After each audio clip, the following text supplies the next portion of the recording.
محمد وعلى آله وصحبه في كل لمحة ونفس عدد ما وسعه علم الله.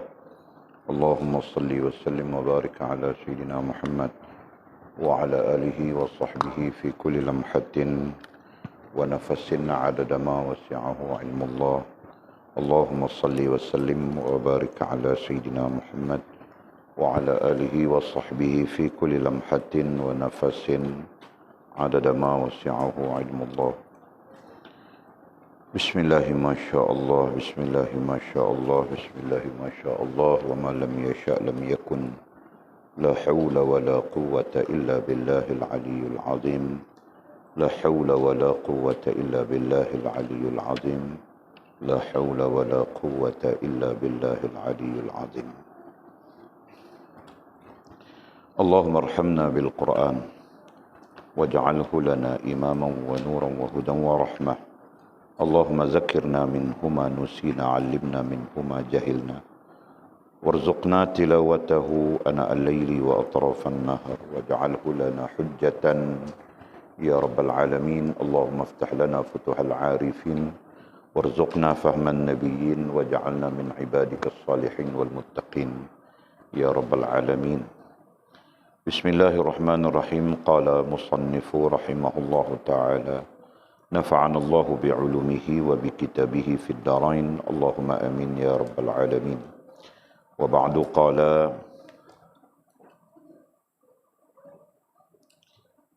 kerana makhluk itu tanda Al-Khaliq, yakni yang menjadikan, dan nampaklah kekuasaannya yang maha gagah sebagai tanda yang menjadikan itu tentulah bijak. Dari makhluk itu nampaklah Al-Khaliq, kerana semua makhluk itu wujudnya dari dia jua. Inilah yang dilaporkan dari Ibnu Abbas radhiyallahu taala anhu dalam ulasannya tentang firman Allah, dan dia jadikan untukmu segala yang di langit dan di bumi. Adalah dilaporkan dari yang tersebut itu bahawa ulasan ayat itu adalah demikian. Dalam tiap-tiap sesuatu ada satu sifat dari sifat Allah, dan tiap-tiap nama adalah satu tanda bagi satu daripada namanya. Maka tentulah kamu itu di antara nama-namanya dan sifat-sifatnya dan perbuatan-perbuatannya, batinnya melalui kuasanya dan zahirnya melalui kebijaksanaannya. Dia terzahir dalam sifat-sifatnya dan terlindung dalam dirinya. Dirinya terlindung dalam sifat-sifatnya dan sifat-sifatnya terlindung dalam perbuatan-perbuatannya. Dia menzahirkan ilmunya melalui iradatnya, dan dia nyatakan iradatnya dalam gerak-geri. Dia sembunyikan kemahiran dan kebijaksanaannya, dan menyatakan kemahiran dan kebijaksanaannya melalui iradatnya. Maka dia tersembunyi dalam ghaibnya, dan dia terzahir dalam kebijaksanaan dan kekuasaannya. Tidak ada satu yang serupa dengannya, dan dia maha melihat dan maha mendengar. Sesungguhnya banyak rahsia-rahsia ilmu kerohanian dalam kenyataan ini yang tidak diketahui oleh orang-orang yang hatinya tidak ada sinar ilmu kerohanian itu. Ibnu Abbas mendapat ilmu itu hasil dari doa Nabi Muhammad sallallahu alaihi wasallam untuk beliau itu. Nabi mendoakan beliau, ya Allah, berilah ia pengetahuan agama dan ajarlah ia pengertian, yakni Al-Quran. Semoga Allah melimpahkan kurniaan seperti itu kepada kita sekalian, dan dimasukkan kita ke dalam golongan orang yang dirahmati Allah di hari pembangkitan kelak. Kemudian kata musannif syarahan yang ke-75. Okey, kita sambung lagi pengajian kita merujuk kepada syarahan yang ke-74. Tetap sama saja syarahan yang ke-74 merupakan pencerahan kepada syarahan-syarahan awal dan pertengahan ataupun yang kita klasifikasikan sebagai dasar dan daras. Ya. Mudah-mudahan seperti mana kita sebutkan, kita peka dalam mencantumkan maklumat-maklumat yang sedang kita bincangkan dengan maklumat-maklumat yang ada pada dasar dan daras. Jadi ini akan mengembangkan pengetahuan kita lebih luas, itu kan, lebih terbuka dan sampai kepada tujuan ilmu itu sendiri, mudah-mudahan. Ya. Okey, kita sambung pengajian kita malam ini, rentetan daripada paragraf yang sama kita bacakan berkaitan dengan perkara yang paling utama, ya, dalam keadaan kita sedar diri. Nah, perkara yang paling utama bagi orang yang berakal itu kan sedar diri. Nah, itu di sana adalah memikirkan, memuhasabahkan, istilahnya melihat, memerhatikan, ya, kepada keadaan rohaniyahnya dan keadaan jasmaniyahnya. Nah, lebih-lebih lagi keadaan rohaniyahnya. Nah, itu sangat penting. Kan? Nah, jangan kita menjadi orang-orang yang tidak pernah memikirkan keadaan rohaniyah kita. Nah, adapun orang-orang yang tidak memikirkan keadaan rohaniyah itu merupakan orang terbanyak. Fahamkah? Merupakan yang terbanyak berbanding orang-orang yang memikirkan keadaan-keadaan rohaniyah bagi diri. Nah, itu sangat jelas. Fakta itu adalah fakta yang sangat jelas. Ya. Nah, sampai-sampai orang yang memikirkan keadaan rohaniyahnya akan kembali berhubungan dengan Allah Subhanahu wa taala. Manakala orang-orang yang tidak memikirkan keadaan rohaniyahnya, mereka terus hanyut saja. Terus hanyut, terus sesat, terus berada di dalam kegelapan dalam hal hubungan dengan Allah Subhanahu wa taala, dan seterusnya mempengaruhi jasmaniah mereka. Ya, mempengaruhi jasmaniah mereka sampai atau sehingga bercanggah dengan Allah Subhanahu wa taala dan Rasul. Bercanggah dengan Allah dan bercanggah dengan agama Allah Subhanahu wa taala. Nah, ini keadaan-keadaan yang sangat berbahaya, khususnya kepada kita lah yang sedar diri. Ya, sangat berbahaya bagi orang yang sedar diri terkait dengan kehidupan di dunianya nanti menjadi susah, dan kehidupan di akhirat kelak juga menjadi payah, ya. Ya, di hari akhirat kelak. Nah, okey. Jadi secara kesimpulannya kita berbincang kemarin ada dua hal mustahab. Ya, pertama adalah melihat, memerhatikan, memikirkan rohaniyah dan jasmaniyah kita. Nah, tiga hal di sana. Yang kedua, kembali berurusan dengan Allah Subhanahu wa taala. Ya, itu yang kedua. Kembali berurusan. Dalam teksnya dan suasana dirinya sendiri itu artinya kembali melihat kepada urusan kita dengan Allah. Urusan itu sendiri kemudiannya akan menghubungkan kita dengan Allah Subhanahu wa taala. Nah, kalau tidak salat, kembali salat. Nah, begitu, ya. Kalau tidak beribadat, kita kembali kepada beribadat, kan? Kalau bermaksiat, kita tinggalkan, ya. Tinggalkan yang haram, buat yang disuruh. Nah, begitu. Ya, itu adalah bagian-bagian daripada urusan yang kita sebutkan tadi. Nah, itu perkara yang kedua.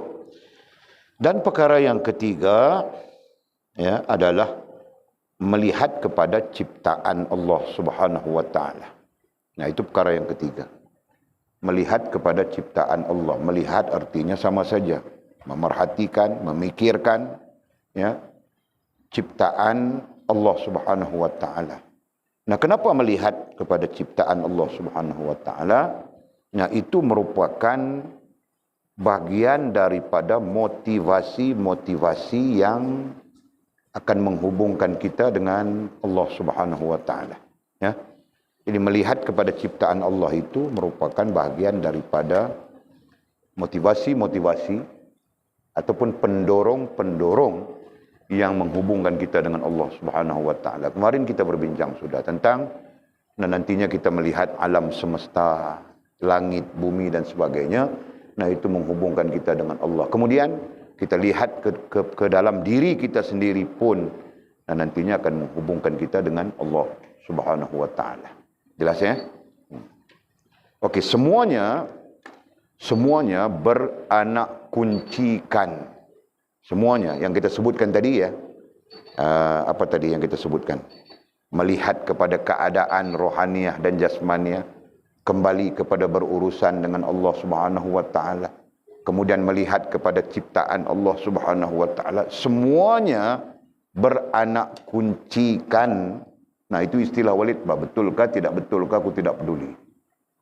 Ya, janji kamu orang paham saja. Nah, beranak kuncikan sedar diri. Jelaskah? Nah, jika kau melihat diri, kau melihat rohaniahmu, kau melihat jasmaniahmu, ya, kemudian kau mau berurusan dengan Allah Subhanahu wa taala, kemudian kau melihat kepada ciptaan Allah Subhanahu wa taala dalam keadaan tidak sedar diri, nah, nescaya tidak akan menghubungkan kita dengan Allah Subhanahu wa taala. Betul kan? Nah, nantinya jadi sama saja seperti Acai, seperti Acong, seperti Arumugom, seperti bisu anak peka, peka anak tuli, dan berbagai-bagai lagi. Sama saja keadaannya. Tidak ada beza. Gitu kan? Nah, melainkan kita beranak kuncikan sedar diri. Nah, sedar diri itu nantilah yang membezakan kita dengan orang-orang, sama ada orang-orang kafir kah, orang-orang syirik kah, orang-orang apa kah. Ya kan? Nah, itu yang akan membezakan. Paham kah? Paham kah? Paham betul? Okey.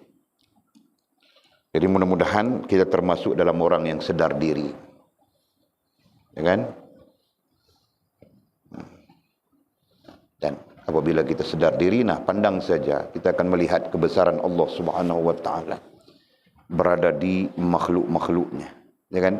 Berada di alam semesta, berada di makhluk-makhluknya, berada di dalam diri kita sendiri, pada tubuh badan kita sendiri. Nah, itu semuanya menjadi pendorong untuk menghubungkan kita dengan Allah Subhanahu wa taala. Jika tidak, nah, kita kaku, keras seperti batu kayu saja. Kan? Orang azan kah? Orang apakah? Ya kan? Tadi Walid baca dalam Facebook ada satu komen. Apa? Subuh berselimut, tidak bangun. Kemudian apa lagi? Maghrib menghadap TV, tidak solat maghrib. Ya, bangun pagi esok mengharapkan Allah memudahkan urusan-urusan kita. Faham tak? Nah, dalam arti kata yang lain, nah, tidak melaksanakan perintah Allah Subhanahu wa taala di atas waktu-waktu yang telah ditetapkan, tetapi tetap mengharapkan Allah menolongnya, membantunya, memudahkan urusan-urusan kehidupan. Nah, itu namanya apa? Itu namanya tidak sedar diri. Faham tak? Nah, kerana tidak sedar diri itulah kita tidak menempatkan adab di dalam diri kita, khususnya dengan Allah Subhanahu wa taala. Jelaskah? Nah, buruk adab kita dengan Allah SWT. Apabila kita tidak sedar diri. Jelas? Okey, nah kita lanjutkan. Ayat terakhir kita kemarin, daripada segala itu dapatlah diketahui di mana sumber segala itu dan siapa yang menciptakan semua itu. Nah, itu ayat asas untuk kita lanjutkan. Kerana makhluk itu tanda Al-Khaliq. Kerana makhluk. Makhluk apa? Makhluk yang kita melihat ciptaan Allah Subhanahu wa taala. Makhluk yang kita perhatikan, makhluk yang kita pikirkan, ya. makhluk yang kita pandang, termasuk diri kita sendiri di situ, ya kan? Termasuk diri kita sendiri itu tanda Al-Khaliq. Tanda dalam bahasa Arab bilang alamah, alamat. Ya. Tanda alamat, tanda ataupun alamat. Nah, itu disebut menunjukkan. Ya. Orang putih bilang sign. Sign, tanda, alamat. Nah, semua kita pakai semua tu kan. Sign pun kita pakai, tanda pun kita pakai, alamat pun kita pakai. Jadi kita campur-campur semua. Jadi maksudnya apa? Maksudnya yang menunjukkan. Ya, tanda yang menunjukkan. Menunjukkan apa? Menunjukkan Al-Khaliq. Menunjukkan Al-Khaliq, yakni yang menjadikan sang pencipta. Nah, boleh tambahkan istilah supaya kita lebih jelas. Jadi, kalau kita sebutkan kerana makhluk itu, nah, kerana makhluk yang kita lihat, yang kita pandang, yang kita pikirkan, nah, termasuk diri kita sendiri, rohaniahnya dan jasmaniahnya, zahirnya dan batinnya, adalah tanda, menunjukkan Al-Khaliq.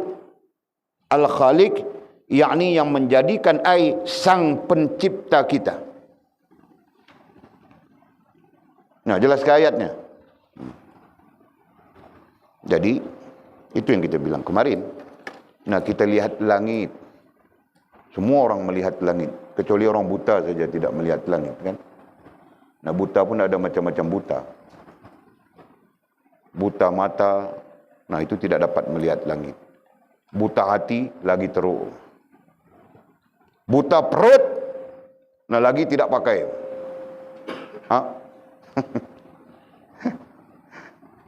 Jadi pastikan kita jangan buta perut dan jangan buta hati. Okey? Nah, buta mata tidak apa-apa. Paham tak, Tul? Okey. Jadi seperti kita sebutkan kemarin ya, langitkah, bumikah atau apa saja yang kita pandang dan kita pikirkan, termasuk diri kita, zahir dan batin, jasmaniah dan rohaniah kita. Nah, semua ini akan menjadi tanda. Semua ini menjadi tanda, ya, menjadi tanda yang menunjukkan Al-Khaliq, menunjukkan sang pencipta kita yang maha hebat, yang maha agung, maha berkuasa. Jelas? Nah, jangan sampai perut kita tidak memberi manfaat kepada kita dalam menghubungkan kita dengan Allah Subhanahu wa taala. Betul kan? Jangan sampai mata kita, hidung kita, seluruh anggota tubuh badan kita, zahir dan batin. Begitu juga, jangan sampai apa yang kita pandang pada alam semesta tidak menghubungkan kita dengan Allah Subhanahu wa taala. Kenapa? Kerana buta perut dan buta hati. Kan? Jadi buta perut itu sebenarnya apa ya? Buta perut ni istilah Melayu. Apa buta perut? Cek tengok bagi Google, buta perut tu apa? Tengok kamus, buta perut. Ada kamus kita.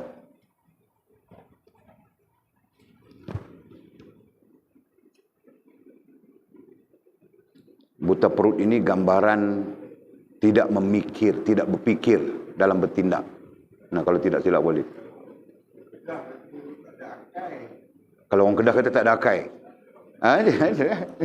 Jadi maksudnya adalah bertindak tanpa berfikir. Itu istilah, ya, yang dikaitkan dengan buta perut ni. Betul kah? Betul kan? Boleh kan? Tak ada akai itu kalau orang Kedah berarti buat kerja tak fikir lah. Buat sesuatu tak fikir lah. Okey.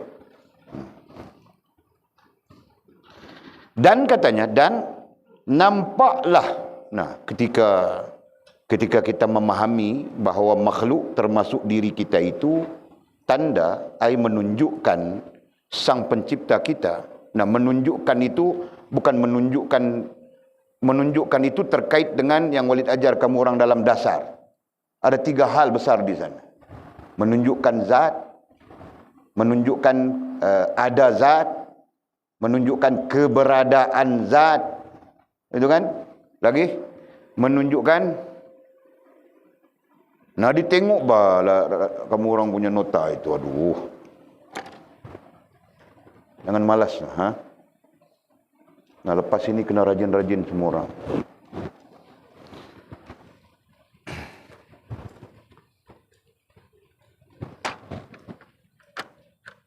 Nah, kita belajar sudah zat ini usuluddin ya. Satu zat, kedua sifat, dan ketiga af'al. Ya. Jadi yang menunjukkan ada zat, wujud zat itu satu saja dibilang nafsiyah. Ya, yang menunjukkan sifat itu ada 5, bilang salbiyah. Dan yang menunjukkan af'al itu dibahagikan kepada 2 di sini. Satu ma'ani, satu ma'nawiyah, gitu kan? Ya, satu ma'ani dan lagi satu ma'nawiyah. Nah, ma'ani, ma'nawiyah, masing-masing ada berapa? Hah? Nah, masing-masing ada 7. Nah, ini salbiyah, ma'ani, ma'nawiyah, ini sifatnya. Silap sudah boleh. Af'al itu ditunjukkan melalui 2. Yang dibahagikan kepada 2 af'al itu ada satu bilang ma'ani dan lagi satu dibilang ma'nawiyah. Okey. Jadi Walid ajar sudah pada dasarnya, secara dasar. Nah, ini menunjukkan adanya, ini menunjukkan bagaimana keberadaannya, betul kan? Nah, ini menunjukkan adanya, ini bagaimana keberadaan, dan ini perbuatan kan? Bagaimana perbuatan atau kerja, ya? Menunjukkan perbuatan atau kerja Allah Subhanahu wa taala. Nah, Walid mengajar usuluddin dalam masa 10 minit kamu orang selesai sudah. Nah, ini bentuknya. Boleh nampak kah? Nah, nantinya dibagikan kepada 3 zat, sifat, af'al. Keseluruhannya 20 sifat. Nah, ini semua orang belajar sudah. tinggal mau implement, tinggal mau implement. Dalam bahasa Arabnya kita sebut apa? Istimbat. Tinggal mau diistimbat, ya kan? Mau diguna pakainya macam mana, mau berpegangnya macam mana. Nah, itu saja. Betul. Nah, sekarang kita huraikan sedikit, ya. Nah, zat yang secara sifatnya disebut nafsiyah, sifat nafsiyah, satu-satunya yang dibincangkan secara tunggal dalam ilmu tauhid, dalam ilmu usuluddin, bagi menerima adanya Allah Subhanahu wa taala, ya kan? Nah, bagi menolak, bagi menafikan dan menolak fahaman Allah Subhanahu wa taala itu tidak wujud atau tidak ada, ya kan? Nah, jadi kita menerima Allah Subhanahu wa taala itu maha ada, gitu kan? Nah, dan penerimaan itu sehingga menjadi pegangan, bukan terima saja, ya. Nah, kalau kau terima saja berarti kau tahu, tapi kau tidak berpegang. Sedangkan iman menuntut kita berpegang, gitu kan? Nah, sebab itu bilang i'tiqad. I'tiqad artinya pegangan. I'tiqad artinya pegangan. Betul? Nah, semua kamu orang belajar sudah ya. Jangan bila aku tanya tidak tahu, aku baling nanti dengan kipas-kipas ini. Kan? Faham tak? Faham sila? Okey. Ya, sekarang sila dia menerima Allah Subhanahu wa taala itu ada. Apakah itu memadai? Apakah itu memadai? Sila kau menerima bahawa Allah Subhanahu wa taala itu ada. Tuhan yang namanya Allah itu ada. Nah, apakah itu memadai? Nah, apa hujahmu? Kau bilang tidak memadai, apa hujahnya? Nah, kau pandai saja. Apa? Nah, kau yang cakap tidak memadai, bukan Walid yang cakap.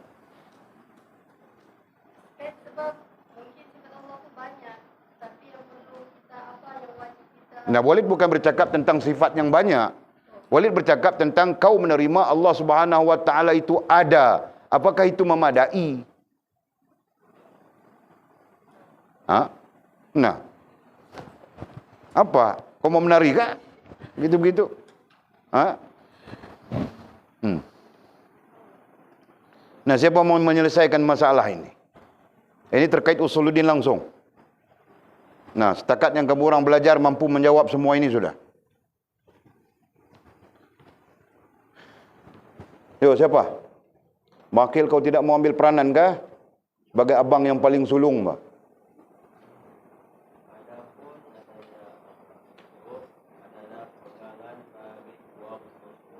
Nah, kau luar dari pertanyaanku, Bang Makil. Kau sedang imajinasikan apa? Aku bertanya tadi tu dengan si Sila tu, adik kau tu.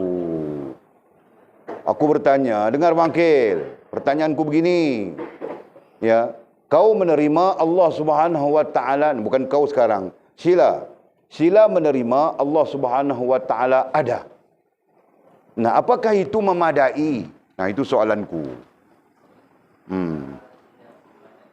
Nah, Makil sekejap, Makil satu-satu ya. Makil bilang tidak memadai. Kenapa Makil? Nah.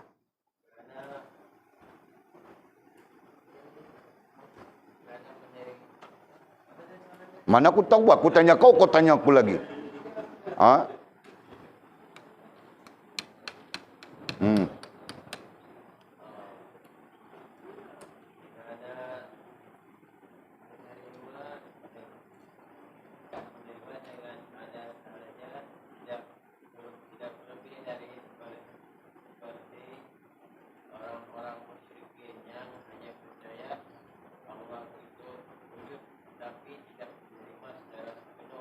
Okey, bagus Bang Makil.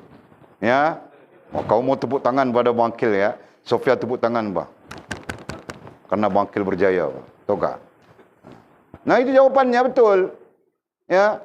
Tidak memadai, menerima adanya Allah Subhanahu wa taala tidak memadai. Ya. Kenapa tidak memadai?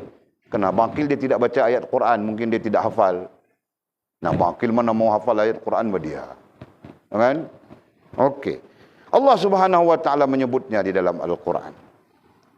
A'udzubillahi minasyaitonir rajim. Wala in sa'altahum man khalaqas samawati wal ard la yaqulunna Allah. Satu ayat. Ayat lain, wala in sa'altahum man khalaqas samawati wal ard la yaqulunna khalaqahunnal azizul alim. Dua ayat yang berbeza tapi maksudnya sama saja. Wahai Muhammad, para musyrikin yang menentangmu. Nah, musyrikin menentang Nabi SAW. Sampai-sampai ada komplot mau membunuh Nabi. Ya. Nah, Nabi berduka cita. Allah menurunkan ayat itu. Wahai Muhammad, jika engkau bertanya kepada musyrikin yang menentangmu, mereka-mereka yang menentangmu, man khalaqas samawati wal ard, siapakah yang menciptakan langit dan bumi? La yaqulunna Allah, nescaya mereka akan berkata Allah lah yang menciptakan langit dan bumi. Nah, berarti mereka menerima ada Allah kan? Faham tak? Nah, berarti orang-orang musyrikin itu menerima adanya Allah Subhanahu wa taala. Betul? Jelas ya? Nah, jangan perlu ulang-ulang lagi. Nah, ini kita simpulkan tadi sudah. Menerima adanya Allah Subhanahu wa taala itu tidak selesai. Seperti Bang Makil sebutkan tadi. Ya. Jadi bagaimana seharusnya? Nah, di sanalah para ulama ahli usul mengeluarkan, ya, mentakhrijkan perbincangan, ya. Mentakhrijkan, mengeluarkan perbincangan di dalam kitab-kitab mereka, apa yang kita istilahkan beza, ya, beza Beza ataupun perbezaan antara percaya, betul, dan yang kedua yakin. Nah, mereka mengeluarkan daripada isu, ya, mereka mengeluarkan daripada isu orang-orang musyrikin pun menerima adanya Allah Subhanahu wa taala, tetapi kenapa tidak menjadikan mereka sebagai orang yang beriman? Gitu kan? Orang musyrikin pun mereka percaya adanya Allah, wujudnya Allah Subhanahu wa taala, tetapi kenapa tidak membatalkan kesyirikan, membatalkan kekafiran mereka dan menjadikan mereka sebagai orang yang beriman? Nah, para ulama daripada hal itu, daripada isu itu, nah mereka mengeluarkan dua hal yang diperbincangkan secara panjang lebar, ya, dalam kitab-kitab besar khususnya. Nah, kalau kitab-kitab kecil kita tidak akan jumpa. Ya, dalam kitab-kitab besar khususnya, dua isu yang berbeza di antara percaya dengan yakin. Jelas? Ya? Dan Walid ajar sudah kamu orang. Percaya itu apa, yakin itu apa. Gitu kan? Nah, jangan ada yang tidak tahu. Nah, sekarang sila, percaya itu apa, yakin itu apa. Nah, semuanya kamu orang ada maklumat, bahkan ada rujukan lagi, reference lagi. Fathur Rahman referensnya, Asasul Usul referensnya. Jadi kita belajar berdasarkan kepada dasar kita. Jangan kita belajar tidak ada dasarnya, berarti berterabur begitu kan. Nanti jadi cacamarba, tahu tak? Nah, nanti jadi beragam saja kita punya info. Kita tidak boleh sepakat dengan maklumat yang ada pada kita.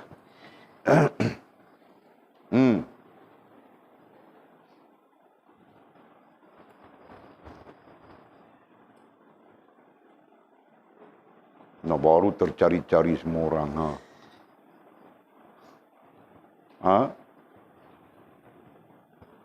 Apa bezanya di antara percaya dengan yakin?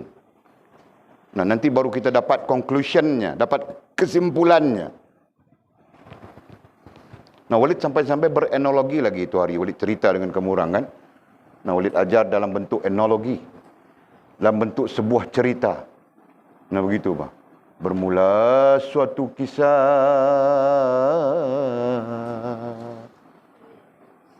Nah, wajar sampai begitu sekali Pak. Mau kasih kamu orang faham. Panglima Amir Hamdan, dia diberitakan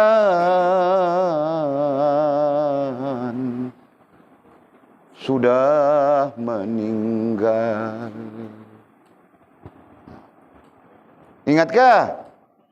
Nah, kalau ingat kamu orang yang cerita, bukan aku yang mau cerita.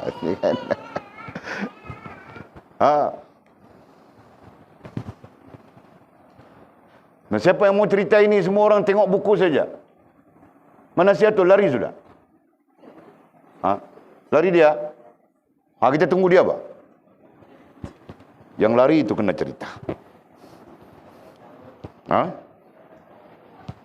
Aku tidak peduli, Pak. Nah, siapa dulu yang mau cerita? Kamu lihat kamu orang punya kefahaman. Sebab itu Walid cakap sudah, ya. Walid mengajar kamu orang usuluddin dalam disiplin tasawuf. Nah, itu lebih apa? Lebih indah, lebih mudah difahami.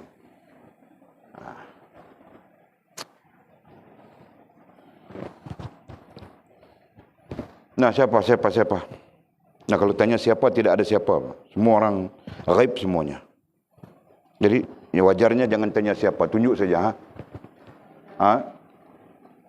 Boleh tunjuk saja kah? Aku mau tunjuk lelaki, Pak. Dalam hal ini, lelaki yang perlu menguasai ilmunya.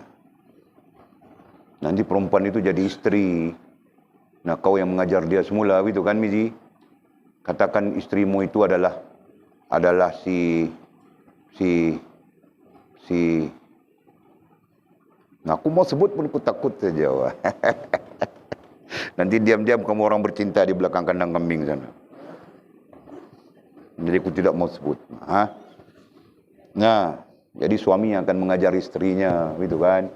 ayah yang akan mengajar anaknya dari segi tuntutan.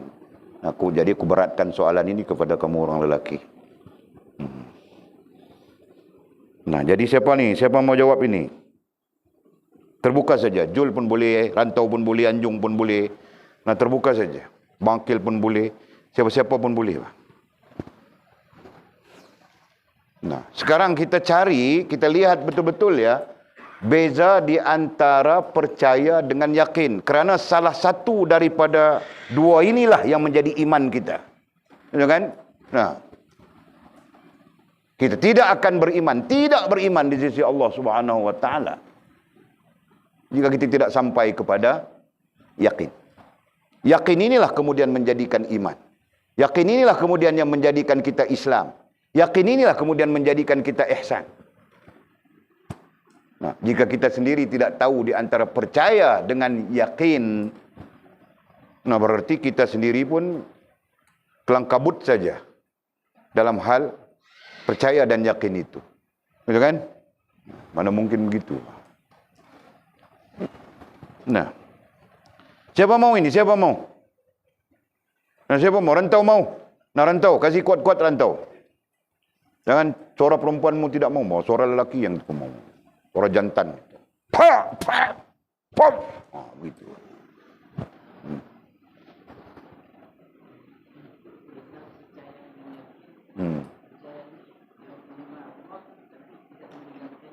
Nah, Walid minta enologinya dulu. Kau perlu kasih enologinya dulu. Dari enologinya itulah Walid melihat kau faham atau tidak. Nah, itu kau terus kepada fakta saja. Ya kan? Nah, fakta itu kaku sifatnya. Fakta itu keras sifatnya. Kaku, tahukah kaku? Nah, teksnya begitu, begitulah ceritanya. Kau baca pun begitu saja. Nah, jangan bersifat fakta.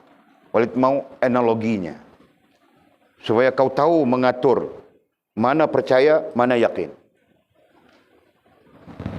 Nah, cepat Rantau, kuat-kuatkan suaramu.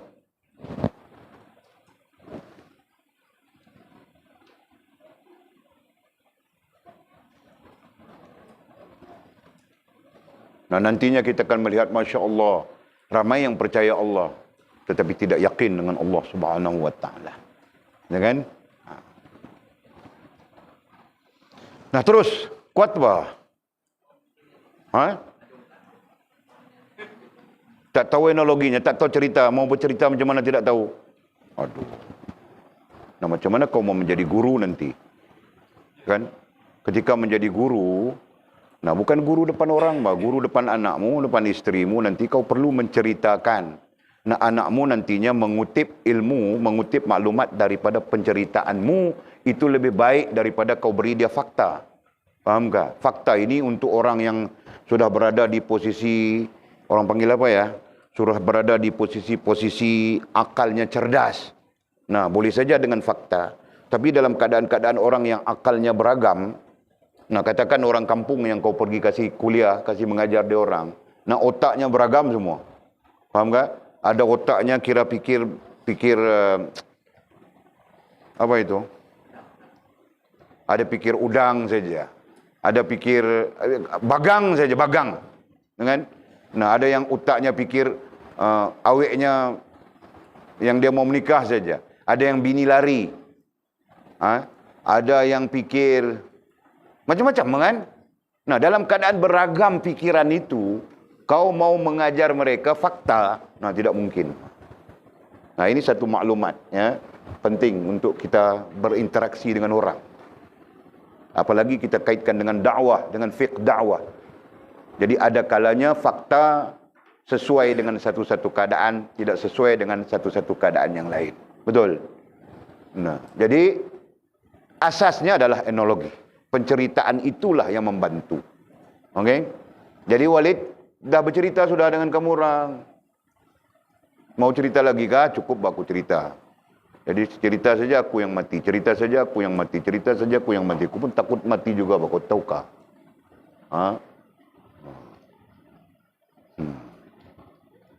Nah, cerita Mizi matilah senang. Nah, kau cerita Mizi mati.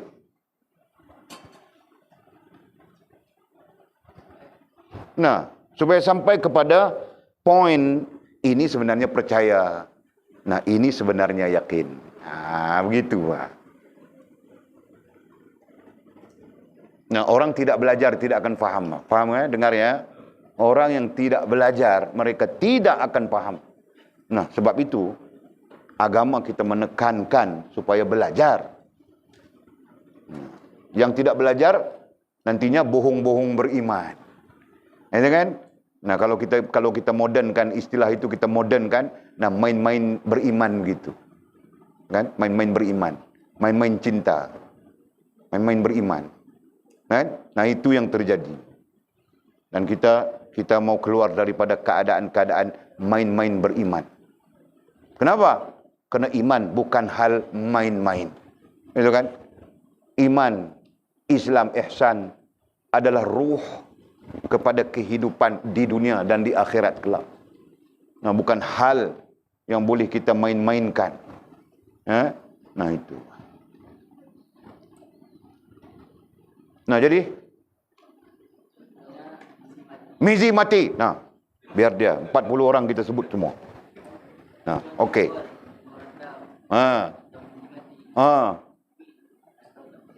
Okey. Jadi orang kasih tahu rantau yang Mizi mati. Rantau tidak percaya, bah. Kenapa Mizi mati? Tadi saja dia main kambing, main hujan, siap menari-nari dengan anjung di tengah hujan tadi. Wah, begitu begini. Kan? Tiba-tiba Mizi mati. Nah, begitu kan? Nah, jadi keadaan rantau apa? Antara percaya dengan tidak, itu dasarnya, gitu kan? Antara percaya dengan tidak. Nah, teruskan.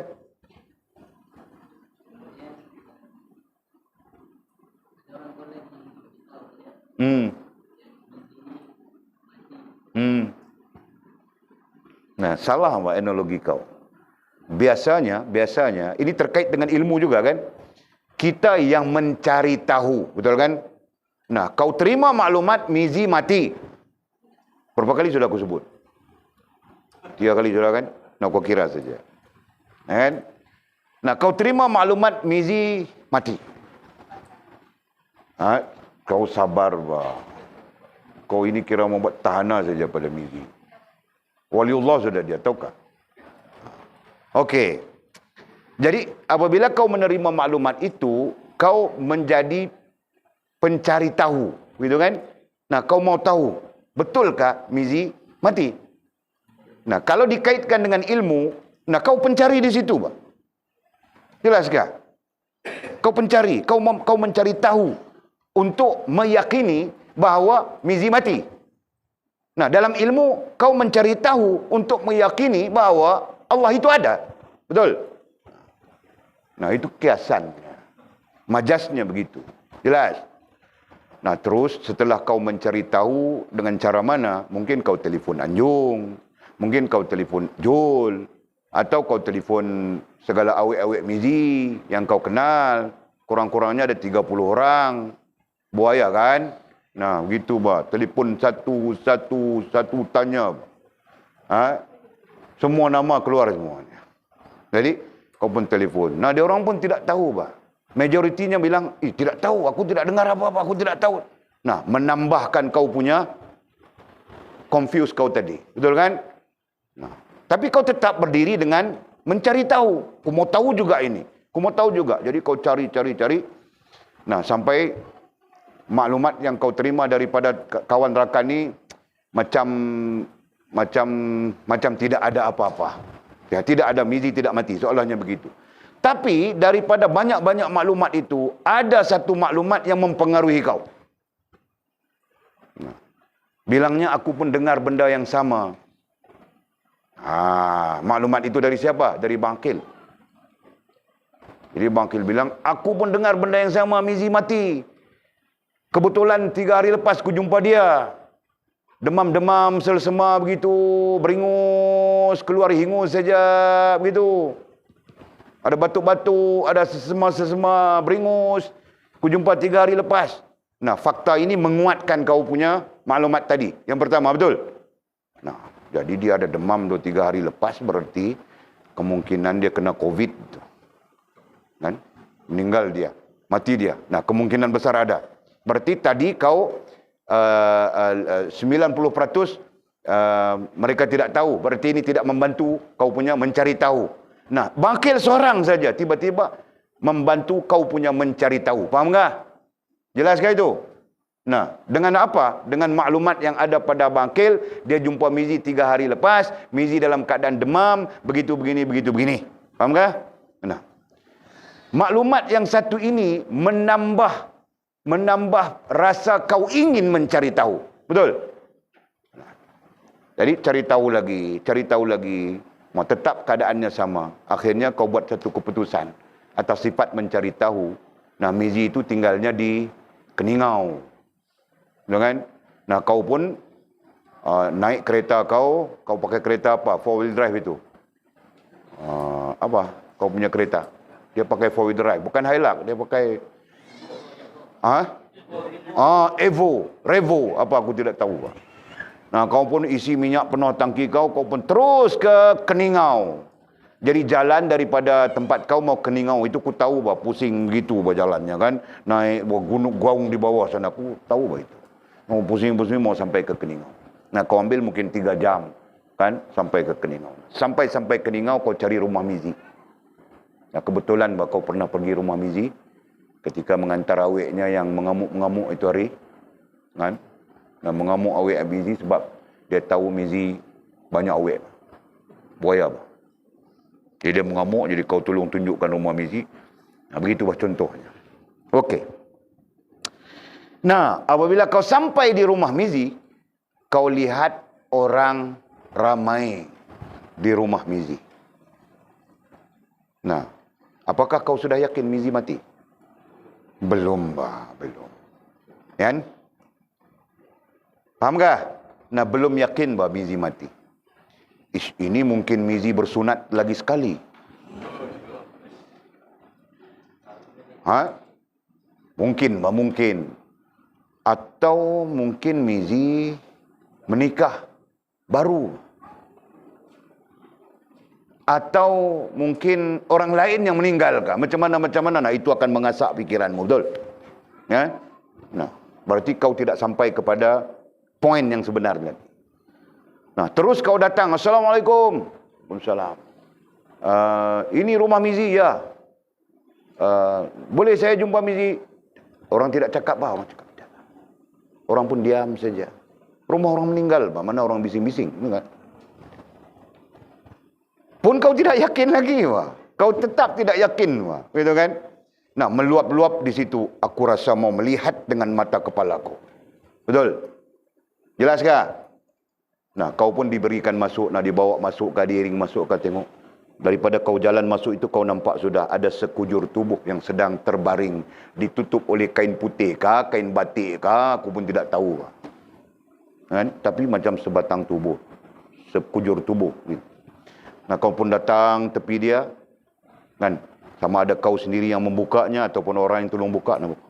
Kau buka-buka tengok, betul Mizi yang kau kenali, kan? Nah, ketika itu baru baru yakin. Jelaskah? Nah, analoginya begitu. Baru yakin. Dan andai kata, buka-buka tengok, bukan Mizi. Rupa saja macam Mizi, tapi bukan Mizi. Nah, mungkin begitu kan? Rupa macam Mizi, tapi bukan Mizi. Kau tengok, betulkah ini Mizi? Ini Mizi kah? Ya, ini Mizi. Betulkah? Betul. Nah, baru kau yakin. Berarti ada maklumat yang mempengaruhi kau untuk yakin di situ, betul? Nah, kalau kau buka-buka macam Mizi, tapi bukan, ada perbezaannya. Nah, ini Mizi kah? Bukan, ini abang dia, kembar dia, bah. Nah, ketika itu kau sampai kepada yakin, sampai juga kepada yakin bahwa Mizi sebenarnya masih ada. Betul kan? Nah, keadaan yang berbeza, masih ada atau sudah meninggal. Faham tak? Nampakkah sekarang? Nah, itu analoginya. Dan dari situ kita melihat bagaimana yakin itu terjadi. Jelas? Jelas kafal? Nah, yakin itu terjadi bermula dengan kau mencari. Nah, kemudian dalam pencarianmu nanti ada taukidnya. ada yang menguatkan, ada yang melonggarkan, ada yang melemahkan dan sebagainya. Nah, kemudian sampai kepada kau melihat dengan mata kepala. Nah, itu istilah jasmania. Melihat dengan mata kepala. Atau dalam istilah ilmunya, kau melihat dengan akalmu dan kau melihat dengan hatimu. Nah, kemudian baru jadi yakin. Jelas? Nah, itu analoginya. Adapun faktanya ada dalam Fathur Rahman. Semuanya ku ajar sudah. Nampak Mizi? Akhirnya Mizi tidak mati. Yang mati itu kembarnya.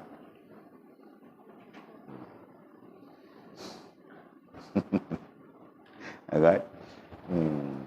Mizi masih berpoya-poya seperti biasa. Kan? Dia masih lagi bonza. Dia masih lagi bonza. Tahu tak? Dia belum mati lagi. Kita yang pergi cari-cari dia, masuk dalam bumi, buang dalam laut, kasih mati cepat. Nah, paham analogi itu? Nah, kau betul analogikan. Sekarang kau matikan siapa?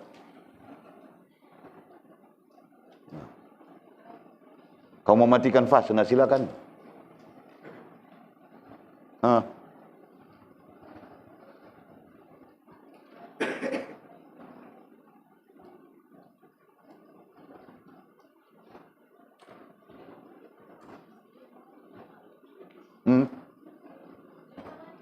Nah, cerita macam mana analoginya. Jangan pakai cerita yang rantau cerita tadi. Nah, kau pakai cerita lain yang menunjukkan kau faham.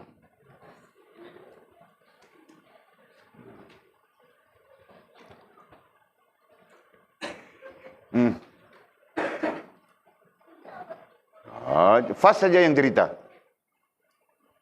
Nah, kan kau yang banyak cakap di situ kan?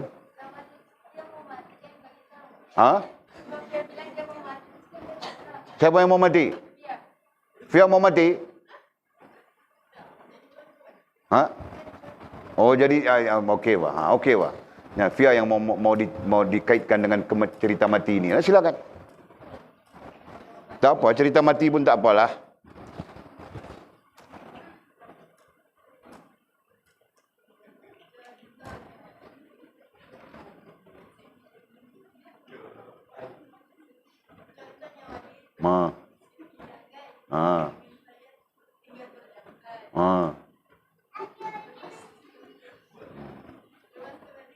Jadi berjauhan tu di mana? Sifia di timur, kau di barat. Oh, begitu. Okey. Okey, teruskan. Mimi yang call. Mimi tinggal di mana? Mimi tinggal di selatan. Okey, teruskan.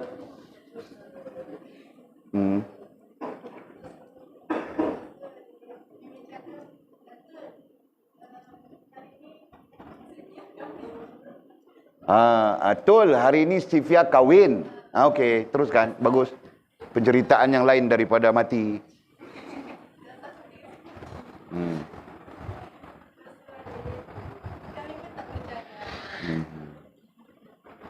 Faktor apa kamu tidak percaya Fia kahwin? Sebab dia cakap dia tidak mau kahwin. Oh, okey. Okey, teruskan. Okey.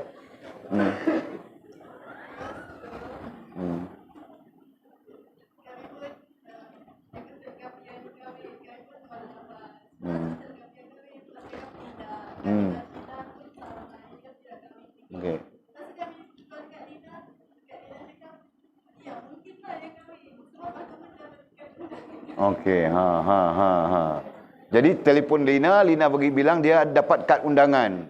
Sedangkan si Sheila, Mimi, Fas bilang tidak. Okey, teruskan.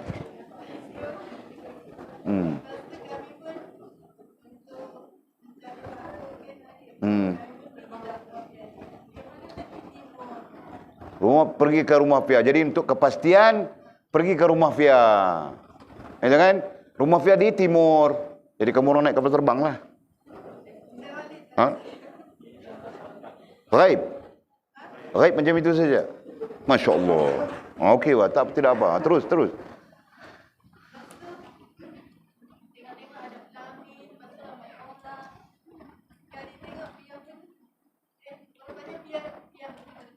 Rupanya Fia betul-betul kawin. Nah, sekarang kau yakin sudah bahwa sebenarnya memang Fia kawin, betul kan? Nah, kau bukan percaya lagi, betul kan? Nah, percaya itu berubah menjadi yakin. Begitu kan? Nah, jadi kedua-dua penceritaan kamu orang menunjukkan kamu orang paham sudah sedikit banyak. Mungkin malam ini sajalah. Nah, pastikan kamu orang paham terus ya. Nah, Walid bila-bila masa saja akan tanya. Okey, terkait usuluddin. Berarti kamu orang belajar sudah bahagian-bahagian penting di dalam ilmu usuluddin. Jelaskah? Nah, itu. Okey, fakta yang dibincangkan dalam enologi kita tadi adalah kepercayaan itu perlu bertukar menjadi keyakinan. Nah, itu. Jelaskah? Sedangkan berdasarkan kepada fakta Al-Quran, nah mereka kekal dipercaya. Ya, yang namanya musyrikin, yang namanya kafirin dan sebagainya, mereka kekal di status percaya. Jelaskah? Nah, percaya itu tidak membawa kita kepada iman. Itu hakikatnya. Yang membawa kita kepada iman, kepada Islam, kepada ihsan kemudiannya adalah yakin. Jelaskah? Fahamkah? Nah, sekarang cari faktanya pula. Fakta yang membawa kepada yakin. Tadi analogi, sekarang fakta.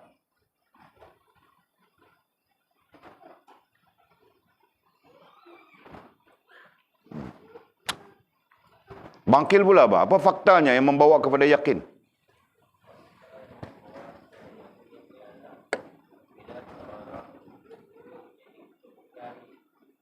Wah, kau kaitkan dengan analogi tadi ya.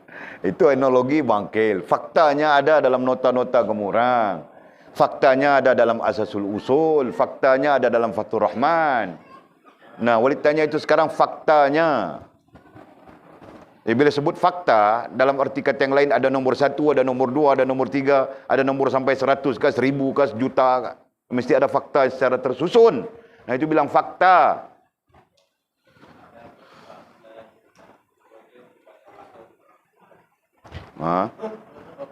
Fathur Rahman okey. Nah, kau pun belum buka Fathur Rahman, Pak. Merujuk Fathur Rahman saja. Dia tidak ada banyak, Pak. Merujuk Fathur Rahman, merujuk kepada Asasul Usul. Nah, dua itu saja, Pak. Muka surat berapa? Nah, kalau mau merujuk itu kan perlu muka suratnya. Baru.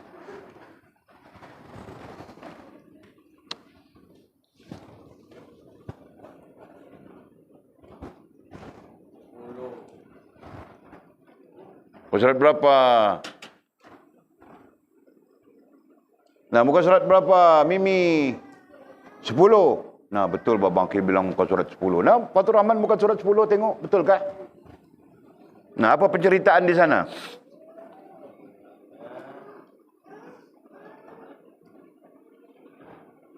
Yang Walid bilang tadi fakta.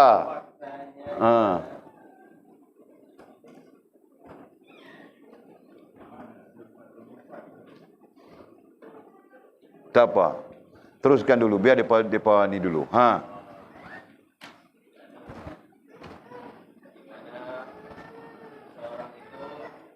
Nah, kau bermula dengan di mana seseorang itu. Nah, itu semua analogi.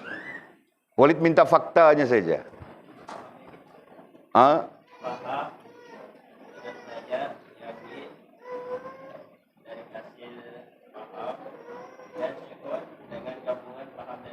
Ya, itu faktanya bangkil. Nah, kau mau tenggelam sekejap, timbul sekejap, buat apa? Nah, faktanya apa? Faham, yakin dengan akal, dan yang ketiganya, syuhud dengan hati. Nah, itulah faktanya. Jadi, percaya ini akan berubah menjadi yakin. Nah, apabila ada di dalamnya satu, faham. Yang kedua, yakin. Yakin pertama ini, ada setengah ulama tidak menggunakan istilah yakin. Setengah ulama mengatakan akil, begitu istilahnya. Berarti, sampai ke fikiranmu. Begitu kan? Itu. Sampai dan sempurna. Jadi kita sebut yakin saja. Yakin, iaitu dengan akal. Dan yang ketiganya syuhud. Ya, syuhud. Syuhud apa maknanya?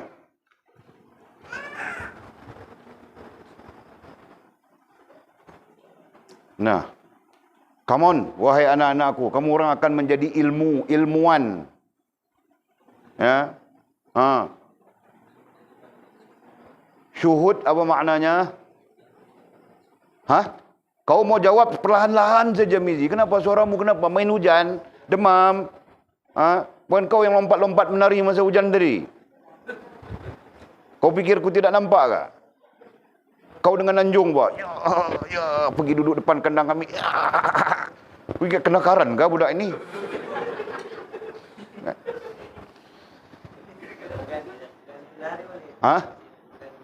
Tuh? Silat. Oh, bersilat. Oh, tak apa-apa. Okey. Nah, syuhud apa maknanya? Ya, okey, terkait dengan hati, syuhud terkait dengan hati. Tapi maknanya itu ada tersendiri, aku kasih tahu sudah kan?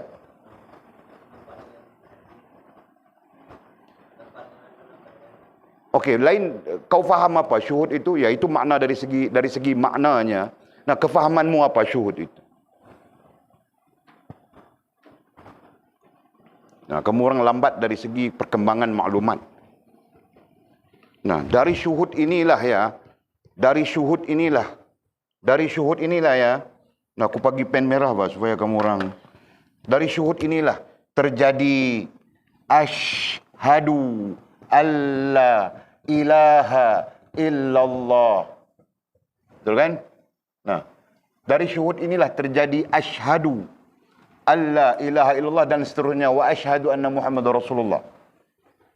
Nah, artinya apa? Nah, itu artinya kau menyaksikan, kan? Dengan syuhud ini sampai kau kepada yakin yang sempurna. Itu maknanya. Syuhud itu adalah keyakinan yang sempurna, di mana kau menyaksikan. Menyaksikan dengan apa? Menyaksikan dengan akalmu dan dengan hatimu, betul? Nah, kemudian baru kau katakan asyhadu alla ilaha illallah. Asyhadu itu sendiri daripada perkataan syuhud. Nah, jelaskah sekarang? Jangan sampai tidak jelas, Pak. Kita bukan orang awam lagi. Nanti orang awam akan datang kepada kita. Kamu orang yang akan memberi penjelasan kepada orang-orang awam ini. Jadi jangan sampai kamu orang pun tidak tahu memberi penjelasan. Kelang kabut saja. Paham? Nah, ulang, Mizi. Syuhud itu apa? Syuhud maknanya adalah apa? Satu. Tapi makna secara maudhu'inya, nah begitu. Nah, itu ahli ilmu dia bercakap begitu, kan? Makna secara lafzinya syuhud berarti menyaksikan, memandang, melihat, itu kan? Ataupun secara maudhu'inya syuhud di sini adalah keyakinan yang sempurna. Ya kan? Nah, keyakinan yang sempurna inilah nantinya dibawa kepada pengucapan syahadah kita. Asyhadu alla ilaha illallah itu. Dan wa asyhadu anna Muhammadar Rasulullah. Asyhadu. Nah, itu pengucapan. Jadi, pengucapan ini datang dari syuhud. Datang dari keadaan syuhudnya kita dengan Allah, dengan agama. Begitu kan? Nah, begitu. Faham tak? Jadi bukan pengucapan yang kosong. Jadi kalau asyhadu alla ilaha illallah wa asyhadu anna Muhammadar Rasulullah, Allah menyatakan kepada kita, orang munafik pun dia mengucap yang sama saja. Begitu kan? Idza ja'akal munafiqun qalu nashhadu innaka la rasulullah. Wahai Muhammad, orang munafik bila datang mereka kepadamu, nanti mereka akan mengucapkan syahadah sepertimu. Nah, kalau kita mengucapkan asyhadu alla ilaha illallah, orang munafik pun mengucapkan asyhadu alla ilaha illallah. Tapi ucapan mereka kosong. Faham tak? Tidak memberi nilai apapun kepada di sisi Allah Subhanahu wa taala. Sedangkan ucapan baginda Nabi dan mereka yang mengikut baginda Nabi Muhammad sallallahu alaihi wasallam beriman secara sempurna. Nah, ucapan itu adalah satu ucapan yang mengikat menambat teguh iman mereka dengan Allah Subhanahu wa taala. Jadi apa bezanya munafik dengan si mukmin yang kita sebutkan tadi? Nah, bezanya kerana si mukmin ini sifatnya. Faham? Faham tak? Sedangkan si munafik kosong daripada sifat ini. Hakikatnya mereka cuma percaya, bukan mereka yakin. Nah, jelas begitu. Atul. Faham tak?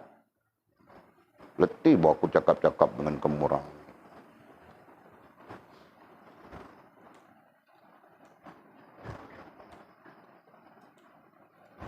Jadi kamu orang mau mengaji kitab besar-besar. Ini pun belum selesai, mau kitab besar-besar macam mana? Kan?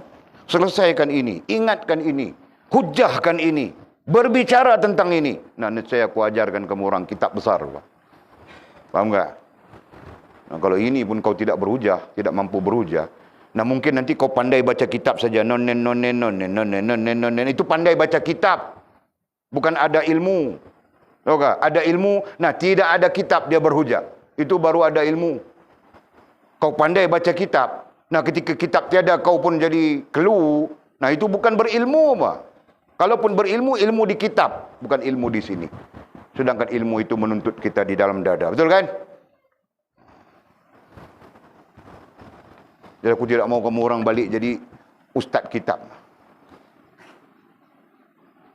Pulang Sabah, pulang ke sana jadi ustazah kitab. Aku tidak mau. Aku mau kamu orang jadi ustazah ilmu. Tahu tak? Yang ustazah kitab itu pun belum tentu bah. Ilmu tidak ada, kan? Kitab pun dia tidak tahu bah. Standard, ya, kedudukan kitab, kesesuaian kitab dengan masyarakat terbuka pun dia tidak tahu. Macam mana mau bilang dia ada ilmu? Betul kan? Faham? Nah, jadi kalau kamu orang mau ilmu, mau alim, jadi perlu terbuka. Terbuka macam mana? Kasih ku marah-marah kerap. Kan? Lagi kerap ku marah-marah kamu orang, nah lagi cepat kamu orang ada pengetahuan, tahu kah? Tapi ada lagi berapa hari? 12 hari saja.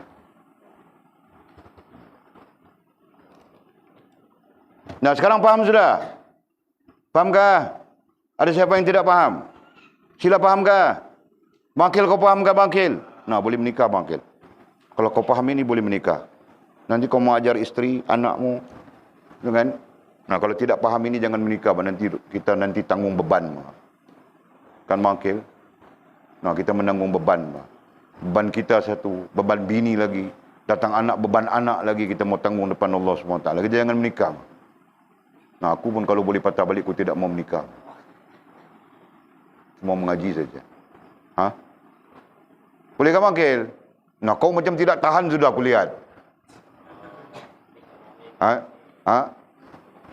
Mau menikah dulu?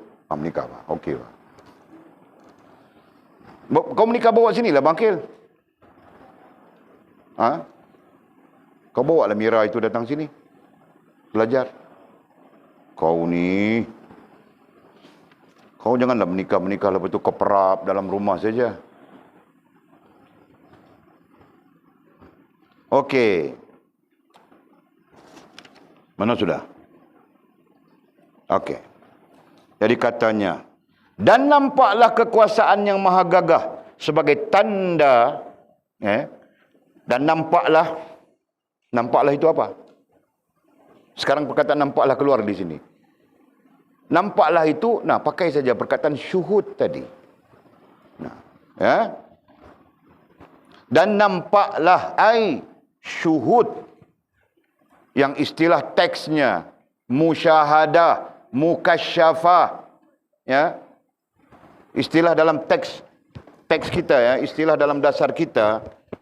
Nah, yakin dengan akal ini bilang musyahadah. Okey. Nampak dengan hati di sini bilang mukasyafah. Tapi teks ini tidak sesuai, ayat ini ya, istilah ini tidak sesuai dipakaikan dalam konteks ini. Kerana istilah ini adalah istilah implikasi. Istilah implikasi ya, jadi tidak sesuai. Cuma boleh gambarkan saja.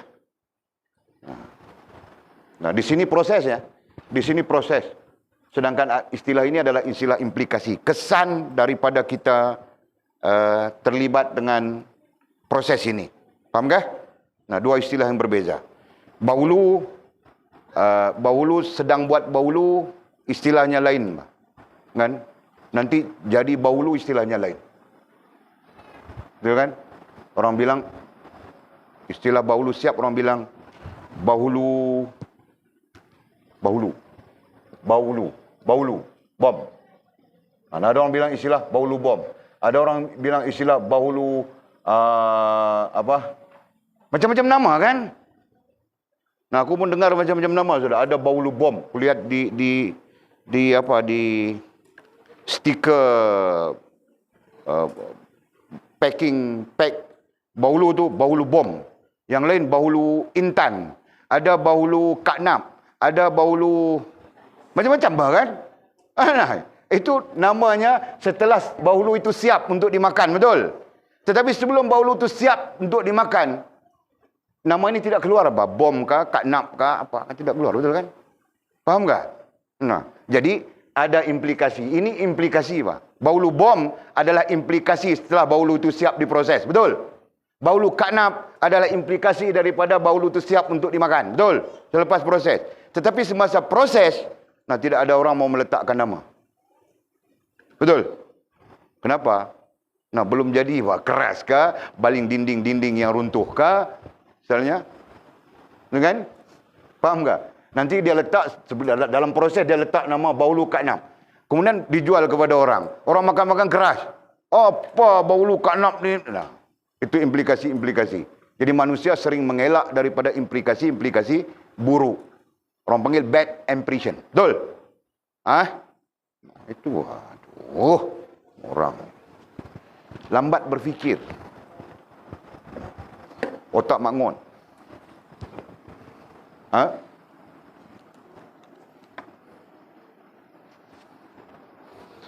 Okey, dan nampaklah, ai syuhudlah. Jadi syuhud kita sebut sudah ya, makna literalnya, makna lafzinya adalah menyaksikan. Betul kan? Nah, kalau kita maudhu'ikan dia adalah kita menyaksikan dengan akal, kita menyaksikan dengan hati kita. Nah, kesatuan akal dengan hati itulah yang menjadikan kita yakin. Nah, begitu. Okey. Jadi istilah yang Khalid sebutkan tadi, istilah implikasi itu adalah musyahadah mukasyafah itu. Jadi nampaklah, ya, nampaklah ai syuhudlah kekuasaannya. Nah, kita nampak apa yang namanya kekuasaan Allah Subhanahu wa taala. Ya. Nah, kalau dibandingkan dalam keadaan-keadaan kita tidak syuhud, ya, kalau dibandingkan ya secara ilmu, nah kita pun tidak nampak. Atau mungkin kita merasakan, mungkin kita tidak merasakan, begitu kan? Nah, nampak itu nantinya dengan akal dan dengan hati.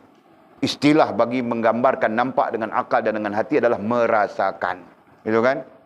Nah, betulkah kita sentiasa merasakan kekuasaan Allah Subhanahu wa taala? Betulkah? Nah, itu tanya diri kita masing-masing. Atau kita lebih banyak free daripada merasakan kekuasaan Allah Subhanahu wa taala. Kekuasaan itu satu bahagian ya. Padahal tiga kan. Nah, tiga-tiga itu perlu dirasakan oleh kita. Yang kita sebutkan sebagai jalalat, kamalat dan jamalat Allah Subhanahu wa taala. Perlu dirasakan ketiga-tiganya. Betul kan? Nah, jadi kita ambil satu saja istilah terjemahannya kekuasaan. Betulkah ketika kita dalam keadaan sedar merasakan kekuasaan Allah Subhanahu wa taala? Nah, itu kita perlu tanya diri kita masing-masing. Ya kan? Nah, takut-takut kita masa sembahyang saja rasa kekuasaan Allah. Nah, ketika tidak sembahyang, hilang kekuasaan Allah Subhanahu wa taala. Kita yang berkuasa, aku. Nah, mungkin begitu keadaannya kan? Ataupun mungkin dalam keadaan apapun kita tidak melihat, tidak nampak, tidak relate, tidak menghubungkan kepada kekuasaan Allah Subhanahu wa taala. Nah, itu lagi keadaan yang berbahaya. Betul kan? Allah. Ya Rabb. Boleh fahamkah? Jadi, dan nampaklah ai syuhudlah kekuasaannya, kekuasaan Allah SWT. Nya ai Allah Subhanahu Wa Taala yang maha gagah. Nah, itu sifat. Yang maha gagah sebagai tanda. Nah, sekaligus menjadi tanda. Tanda apa artinya? Tanda artinya apa?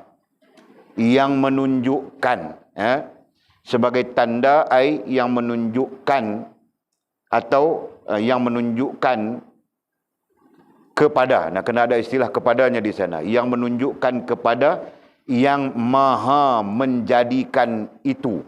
Nah, tambah perkataan maha. Walid berdasarkan kepada teks Arabnya. Yang maha gagah sebagai tanda ai yang menunjukkan kepada yang maha menjadikan itu, tentulah maha bijaksana.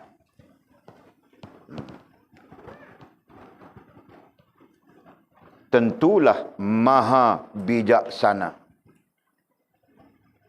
Jadi apa? Nah, kita akan nampak ya, melalui yang kita sebutkan tadi, melalui syuhud itu kita akan nampak kekuasaan Allah Subhanahu Wa Taala mutlak.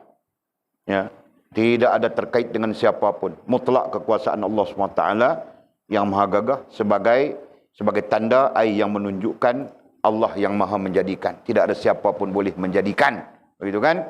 Nah, kita belajar sudah. Allah yang maha menjadikan. Menjadikan istilah dalam dasar kita adalah mencipta, memilih, mentadbir. Jelas kan? Nah, jadi Allah lah yang menjadikan ai rububiyah. Nah, kait secara skala besar.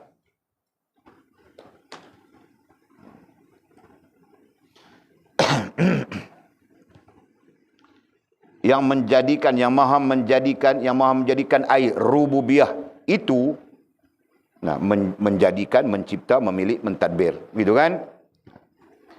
Tentulah, nah, dia yang mencipta, dia yang memiliki dan dia yang mentadbir itu tentulah bijaksana. Nah, bijaksana itu sifat bagi menafikan jahil. Nah, Allah Subhanahu Wa Taala tidak jahil. Allah Subhanahu Wa Taala maha ilmu, maha bijaksana. Betul kan? Nah, tidak ada kejahilan kepada Allah. Kejahilan itu hanya ada kepada kita. Nah, yang jahil itu kita. Yang bodoh itu kita. Yang mangot itu kita. Segalanya kita. Adapun Allah Subhanahu Wa Taala maha bijaksana. Sesuai dengan kekuasaannya pada mencipta, memilih dan mentadbir alam semesta ini. Jelaskah? Nah. Jam berapa sudah kita? Jadi, cukup. Utak-utak kamu orang mau mendidih sudah. Nah, Walid habiskan ayat ini. Dari makhluk itu, nah, dari makhluk yang kita pikirkan itu, nampaklah ai syuhudlah. Ya, nampaklah ai syuhudlah. Al-Khaliq. Al-Khaliq apa? Ai sang pencipta. Nah, Walid pakai perkataan sang pencipta di bahasa lama ini. Syuhudlah. Nampaklah ai syuhudlah al-Khaliq ai sang pencipta. Kerana semua makhluk itu wujudnya. Nah, kerana semua makhluk itu wujudnya ai keberadaannya. Segala makhluk itu wujudnya ai keberadaannya dari dia ai Allah jua. Jadi kewujudan makhluk berpunca daripada wujudnya Allah Subhanahu Wa Taala. Nah, kemudian kata musannif, inilah yang dilaporkan dari Ibnu Abbas. Nanti kita sambung, wallahu a'lamu bis-shawabihi au kama qala.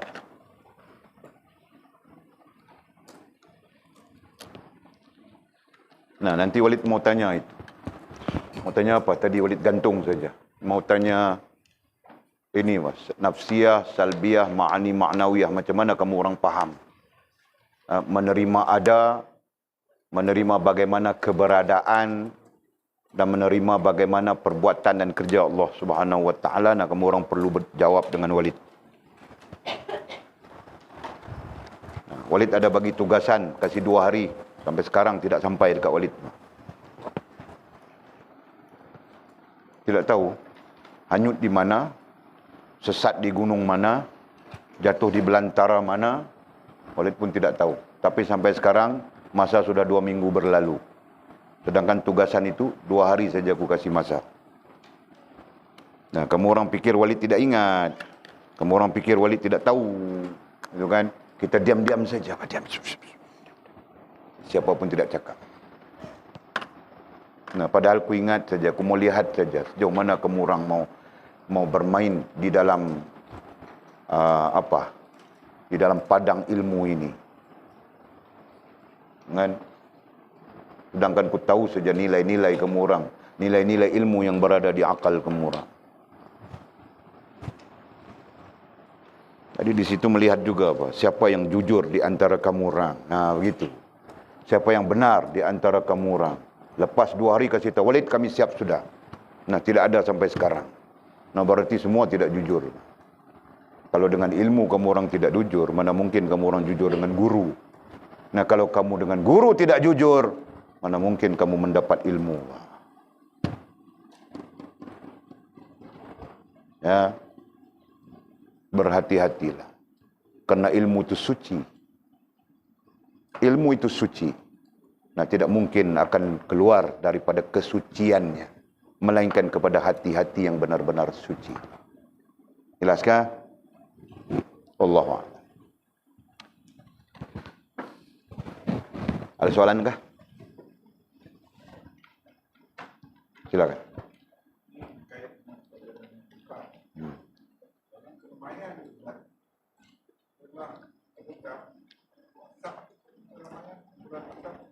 Macam mana?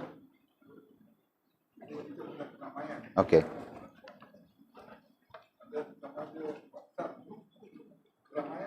WhatsApp, okey, Abang Haji bercakap tentang teknologi lah ni, terkait dengan teknologi. Apakah WhatsApp group ini sebagai satu keramaian? Jadi saya tak boleh bagi fatwa benda tu, kan? Tertakluk kepada kalau kita ahli rohaniah, kita sendiri akan merasakan. Adakah ini satu keramaian yang melalaikan kita, atau ini adalah satu keramaian yang memberi kebaikan? Sama ada kita memberi kebaikan atau mereka memberi kebaikan kepada kita, kita sendiri yang boleh menilai di situ. Kan? Kita berdasarkan kepada keadaan-keadaan yang umum saja. Kan? Secara ilmunya, keramaian yang dimaksudkan itu adalah sesuatu yang tidak menghubungkan kita dengan Allah SWT. Adapun keramaian yang menghubungkan kita dengan Allah SWT tidak diperbincangkan, tidak dihalang, gitu kan.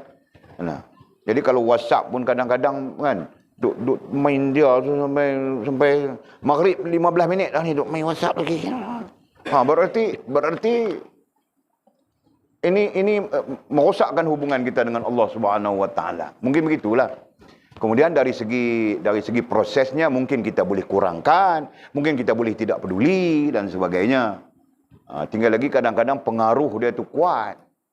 Kan? Saya itu hari pengaruh tengok mesin. Itu hari, bulan yang lepas, 2 bulan lepas, saya cukup tengok mesin. Nak tidur kan, nak tidur, aku nak tengok mesin. Saya tengok mesin tu, saya tengok mesin ni, saya tengok mesin tu. Tengok semua. Kan? Macam-macam mesin saya tengok. Tapi sekarang ni tak tengok mesin dah. Sekarang ni saya tengok, saya duk syok tengok pelandu, landa, anak kucing hutan. Jadi macam tu pula dah. Okay? Jadi, mudah-mudahan hak tu tidak melalaikan saya daripada Allah Subhanahu Wa Taala. Tengok, tetap saya tengok. Nak beritahu apa? Nak beritahu kata saya pun terlibat dengan teknologi. Ya kan? Dan kita semua terlibat dengan teknologi. Sejauh mana teknologi itu menghubungkan kita dengan Allah, itu kita terima. Dan sekiranya tidak menghubungkan kita dengan Allah SWT, kita skip mana yang boleh skip. Maksudnya macam itulah. Karena dia adalah teknologi. Ya, teknologi ini dalam konteks lain disebut hadarah. Hadarah ni berarti dia boleh make kita, dia boleh pi daripada kita. Macam tu saja. Kan? Bila tangan kita pun dah ketak, nak pegang telefon pun jatuh, masa tu kita teknologi pun tak mau dah. Ya kan? Macam tu lah. Allahuakbar. Boleh jelas Pak. Kan? Yang penting jangan yang namanya keramaian itu, grup ni syok lah. WhatsApp grup ni seronok. Kau ni macam ni, kau ni macam tu, kau ni macam ni, macam tu. Kan, saya pun pernah join satu grup, mereka invite saya. Saya pun tak tahu grup ni daripada mana, wujud tak mana. Tapi nama grup ni, grup Kedai Runcit Azra'i. Ada dalam saya kan. Mula-mula cantik lah. Pada zaman PKP itu hari ke, kita nak hantar kedai ni dia grup kan. Jadi siapa-siapa nak sumbang. Kan, okey kita nak sumbang kepada orang ni sekian-sekian, dia bagi nama sekian-sekian, orang ni susah apa. Jadi daripada kedai dia lah, kita beli kat kedai dia dengan satu harga yang berpatutan untuk hantar kepada orang yang diperlukan. Pada zaman-zaman PKP, lepas PKP grup ni jadi mengarut. Jadi mengarut dah. Mulalah gambar janda ni, janda tu, macam-macam terbit main grup kan. Jadi saya pun mula-mula duk syok lah tengok lepas tu. Jadi karan tak ada lah kita, masyarakat kita nak mati dah. Jadi kita pun tak peduli, keluar grup. Begitu kan. Saya keluar grup, dia pun invite balik masuk pula. Tapi saya tak tahu peduli kan, dah tengok dia punya tu pun ribu dah. Dia punya apa? Dia punya teks yang kita tak tengok tu kan. Dah ribu dah. Mengarut lah. Jadi contohnya macam tu lah. Jadi kalau kata benda tu nampak nak mengarutnya, kita buat tak tahu, kita abaikan lah. Sebab dia grup maya ni kita boleh terlibat langsung, kita boleh tak terlibat pun. Itu je. Wallahu a'lam. Lain ada soalan kah? Fia, kamu mau tanya apa? Oh, aku tidak tahu apa jawapannya apa. Oh.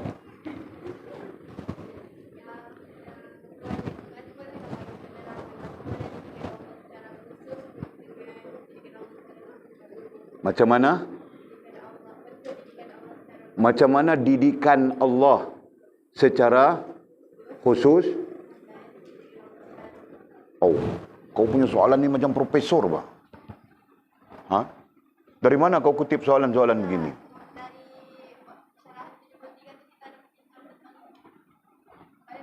Nah, okey, tapi pertanyaan kalau Walid kalau dalam kitab kita, nah Walid carahkan sesuai dengan kamu orang punya apa ya? Kamu orang punya pemikiran, betul kan? Nah, sesuai dengan kamu orang punya tahap. Nah, Walid carahkan sudah. Berarti cakap sudah kan carahan 73. Nah, sekarang kau punya pertanyaan itu walaupun terkait dengan syarahan 73, tapi pertanyaan kau itu tarafnya profesor. Tukar. Jadi kalau Walid pun jawab secara profesor, kau boleh faham tak? Nah, kalau begitu jangan bah. Kau ikut saja dulu, Nah, kau belajar saja dulu. Nanti kau sendiri akan tahu bagaimana Allah mendidik kita secara umum dan bagaimana Allah mendidik kita secara khusus. Itu kan? Bagaimana Allah mendidik Nabi SAW secara umum dan bagaimana Allah mendidik Nabi secara khusus. Kerana Nabi itu, Rasulnya adalah umum. Tapi manusia biasanya adalah khusus. Betul? Jadi kita akan belajar. Kita akan melaluinya. Secara ilmu. Jelas kan? Nah, jadi kalau kau boleh jawab untuk kau sekarang seperti profesor, nah kau pun pening, itu nombor satu. Nombor duanya, apa faedah untuk kau sekarang? Faham tak? Mau jadi profesor dia. Okey. Lain? Tidak. Bismillahirrahmanirrahim. Alhamdulillahirrabbilalamin. Wassalatu wassalamu ala asyrafil mursalin sayyidina maulana Muhammad wa ala alihi washabihi ajma'in. Allahumma aftah lana futuhal arifin warzuqna fahman nabiyyin waj'alna min ibadika as-salihin wal muttaqin. Allahumma hdina as-siratal mustaqim siratal ladzina an'ama Allah minan nabiyyin was-siddiqin wasyuhada'i was-salihin. Allahumma rabbana aftah bainana wa bain qaumina bil haqq wa anta khairul fatihin. Allahumma a'inna ala dzikrika wa syukrika wa husna ibadatik. Allahumma faqihna fid din wa 'allimna at-ta'wil. Allahumma faqihna fid din wa 'allimna at-ta'wil. Allahumma faqihna fid din wa 'allimna at-ta'wil. Wa sallallahu ala sayyidina Muhammadin wa ala alihi wa sahbihi wa baraka wa sallam. Walhamdulillahi rabbil alamin. Taqabbalallahu minna wa minkum.